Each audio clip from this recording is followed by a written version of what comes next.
రఘురామకృష్ణరాజు వేసిన పిల్లులో మీరు కూడా లీడ్ అవుతారా సుప్రీంకోర్టు కేసులో? కంప్లైంట్ చేయండి సార్. మీరు మరి న్యూస్ కోసం వస్తే నాకు అర్థం కాదు. మీరు మీ వాయిస్ నా వాయిస్ కనెక్ట్ కావట్లేదు.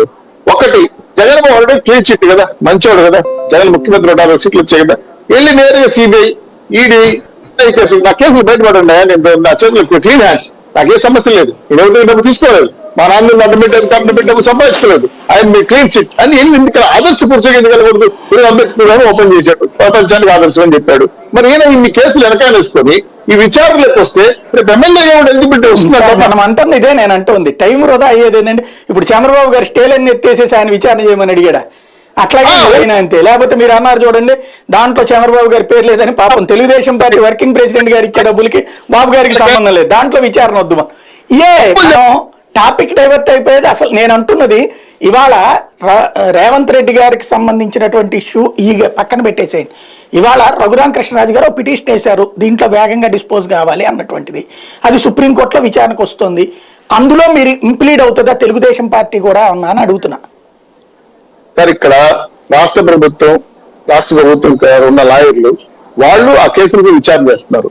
విచారణ జరగకపోతే ఎవరైనా వ్యక్తిగతంగా పబ్లిక్ ఇప్పుడు మన డైరెక్టర్ గారు చెప్పారు, ఎవరైనా నా రాష్ట్రానికి నష్టం వస్తుంది అనుకుంటే వేయచ్చు, తప్పే ఉంది. మేమైతే మాకు సంబంధం లేదని చెప్పట్లా. నిజంగా న్యాయం జరగాలి. రాష్ట్ర ఆస్తులవి, రాష్ట్రంలో జరిగిన అన్యాయాలవి విచారణ జరపని చెప్పి జరగకపోతే, న్యాయం జరగకపోతే తెలుగుదేశం పని అడుగుతారు. శేఖర్ రెడ్డి గారు ఇప్పుడు శాంతి ప్రసాద్ గారు మాట్లాడుతూ జగన్మోహన్ రెడ్డి గారు సిబిఐని మేనేజ్ చేశారని చెప్పి మాట్లాడారు సార్. ఈ వాక్యం నేనన్నా శేఖర్ రెడ్డి గారు మీరు అన్నారు సార్, రిలైజ్ చేసుకోండి సార్. మీరు అన్నారు సార్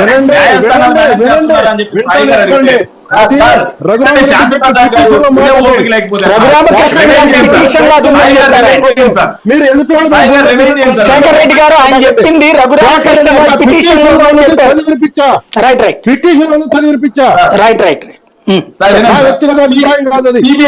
సిబిఐని మేనేజ్ చేస్తున్నారు అనేది ఒక ఆరోపణ చేస్తాను. చెప్పండి sir. Letter sir, Jaganmohan Reddy గారి కేసుల్లో లెటర్ రాసింది రాజకీయ నాయకులు, హత్య చేసింది ఒక మీడియా, దాన్ని సుమోటోగా తీసుకుంది కోర్టు, విచారణ చేసి అరెస్ట్ చేసింది సిబిఐ సార్. అరెస్ట్ చేసిన తర్వాత 16 నెలలు విచారణ నిమిత్తం సాక్షులు ప్రభావితం అవుతారు అని చెప్పేసి ప్రతిసారి అగైనెస్ట్ గా పిటిషన్ వేసింది సిబిఐ సార్. సిబిఐ కోర్టులో సిబిఐ వాళ్ళే పిటిషన్ వేశారు. చివరిగా జగన్మోహన్ రెడ్డి గారి కేసులో 1172 కోట్ల రూపాయల అభియోగాలని చెప్పేసి సిబిఐ అప్పుడు విచారణ చేసినటువంటి జేడి లక్ష్మీనారాయణ గారు, సాయి గారు మీతో ఉన్న 1-to-1 డిబేట్ లో కూడా ఆయనే మాట్లాడారు సార్. కాకపోతే ఈ ఎల్లో మీడియా ఈ రోజుకి కూడా కొంతమంది 42,000 కోట్లు, కొంతమంది ఇలా దుష్ప్రచారం చేస్తున్నా సరే మా పార్టీ ఏ రోజు